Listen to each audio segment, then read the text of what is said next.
नमस्कार दोस्तों, आप सभी का स्वागत है कहानी लिरिक्स में। कहानी ऐसी जो दिल को छू जाए। कहते हैं भगवान भाव के भूखे होते हैं, यानी वे ना तो बहुत ही ज्यादा पूजा पाठ से और ना ही दिखावा करने से खुश होते हैं, बल्कि सच्चे मन से उनका नाम लिया जाए तो जीवन आसानी से कट जाता है। इसी से जुड़ी हुई एक रोचक कहानी आज आपके सामने लाया हूँ। एक कसाई था सदना, वह बहुत ही ईमानदार था।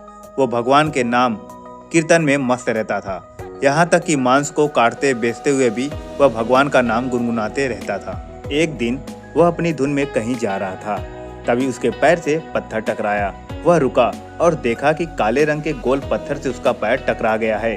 उसने पत्थर उठाया और जेब में रख लिया, यह सोचकर कि यह मांस तोलने के काम आएगा। घर आकर उसने पत्थर को मांस तोलने के काम में ले लिया। कुछ ही दिनों में उसने समझ लिया कि यह पत्थर कोई साधारण नहीं है। जितना वजन उसको तौलना होता है, पत्थर उतने वजन का ही हो जाता है। धीरे धीरे यह बात फैलने लगी कि सदना कसाई के पास वजन करने वाला ऐसा पत्थर है, वह जितना चाहता है पत्थर उतना ही तौल देता है। किसी को 1 किलो मांस देना होता है तो तराजू में उस पत्थर को एक तरफ डालने पर दूसरी ओर 1 किलो का मांस ही तुलता। अगर किसी को 2 किलो चाहिए होता है तो वह पत्थर 2 किलो के भार जितना भारी हो जाता। इस चमत्कार के कारण उसके यहाँ लोगों की भीड़ जुटने लगी। भीड़ जुटने के साथ ही सदना की दुकान की बिक्री बढ़ गई।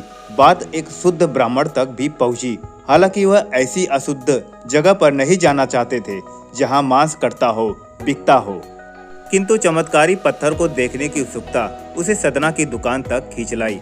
दूर से खड़ा हुआ सदना कसाई को मीट तोलते देखने लगा। उसने देखा कि कैसे वह पत्थर हर प्रकार के वजन को बराबर तोल रहा था। ध्यान से देखने पर उसके शरीर के रोंवे खड़े हो गए। भीड़ के छटने के बाद ब्राह्मण सदना कसाई के पास गया।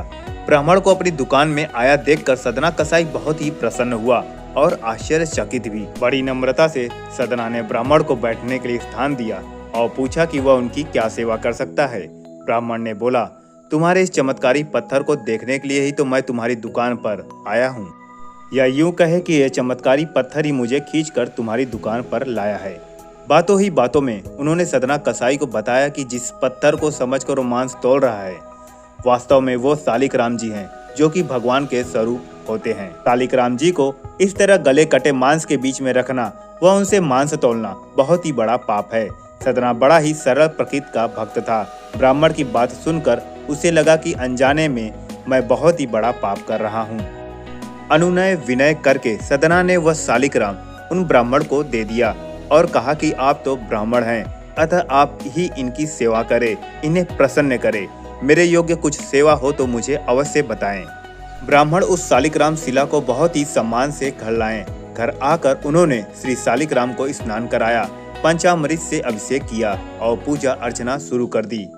कुछ ही दिन बीते थे कि उन ब्राह्मण के स्वप्न में श्री सालिक राम जी आए और कहा, हे ब्राह्मण, मैं तुम्हारी सेवा से प्रसन्न हूँ, लेकिन तुम मुझे उस कसाई के पास ही छोड़ाओ। स्वप्न में ही ब्राह्मण ने कारण पूछा तो उत्तर मिला कि तुम मेरी अर्चना पूजा करते हो, मुझे अच्छा लगता है, परंतु जो भक्त मेरे नाम का गुणगान कीर्तन करते रहते हैं उनको मैं अपने आप को भी बेच देता हूँ।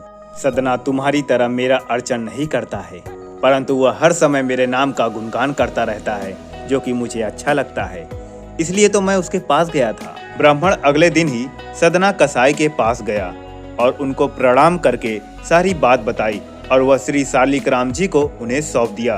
ब्राह्मण की बात सुनकर सदना कसाई की आंखों में आंसू आ गया।